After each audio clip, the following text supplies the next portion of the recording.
Import और export association Gilgit Baltistan ने limited exemption और कोटा सिस्टम को रिजेक्ट कर दिया है। एसोसिएशन का कहना है कि कॉन्स्टिट्यूशनली गिलगित बल्तिस्तान पर सेल्स टैक्स या इनकम टैक्स लागू नहीं होती, इसीलिए इन एग्जाम्पशंस को किसी डिस्ट्रिक्ट वाटर सिस्टम या कंजम्पशन लिमिट के साथ बांधना गलत है। उनका मौक़िफ है कि अगर फेडरल बोर्ड ऑफ रेवेन्यू यानी FBR खुद तस्लीम करता है कि गिलगित बल्तिस्तान पर ये सेल्स टैक्स और इनकम टैक्स लागू नहीं होती, तो फिर 4 बिलियन या किसी और क्वांटम की शर्त लगाना भी बेईमानी है। ट्रेडर्स का कहना है कि 8 अगस्त 2024 को जो SRO 1193 के जरिए जो रिस्ट्रिक्शन डिफाइन किए गए थे, उन्हीं पैरामीटर्स के मुताबिक बिजनेस को आजादी मिलनी चाहिए और पूरे गिलगित बल्तिस्तान को इससे मुस्तफीद होना चाहिए, न कि सिर्फ इसको कोटा की हद तक महदूद रखें। खुंजराव बॉर्डर के हवाले से जो एग्जाम्पशन सर्टिफिकेट 9 फरवरी 2026 को जारी हुआ था, उस पर अभी एक नया मोड़ आ गया है। पहले जरा बैकग्राउंड को समझना जरूरी है। फेडरल गवर्नमेंट ने 2025 में गिलगित बल्तिस्तान के ट्रेडर्स के लिए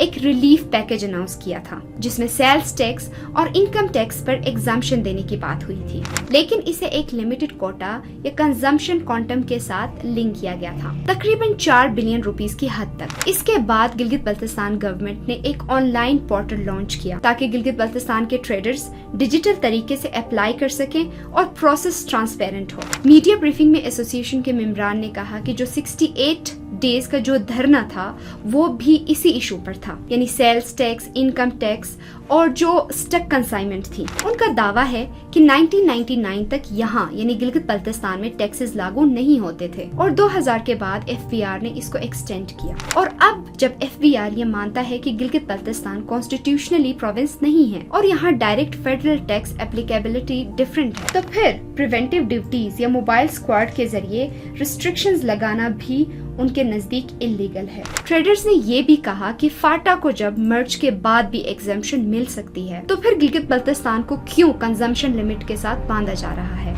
एसोसिएशन ने अनाउंस किया कि वो ट्रेडर्स को मोबिलाइज करेंगे और फेडरल बोर्ड ऑफ रेवेन्यू के खिलाफ एक मोमेंटम बिल्ड करेंगे जब तक फुल ओपन एग्जाम्पशन इम्प्लीमेंट नहीं होती। यानी इशू अब सिर्फ ऑनलाइन पोर्टल का नहीं रहा और जो रिस्ट्रिक्शन डिबेट बन चुका है, जहाँ एक तरफ लिमिटेड कोटा सिस्टम है और दूसरी तरफ गिलगित बल्तिस्तान के ट्रेडर्स का मुतालबा है कि गिलगित बल्तिस्तान को सेल्स टैक्स और इनकम टैक्स से मुकम्मल और बिना किसी हद के एग्जाम्पशन दिया जाए, जब तक गिलगित बल्तिस्तान को पूरी कॉन्स्टिट्यूशनल राइट्स हासिल नहीं होती।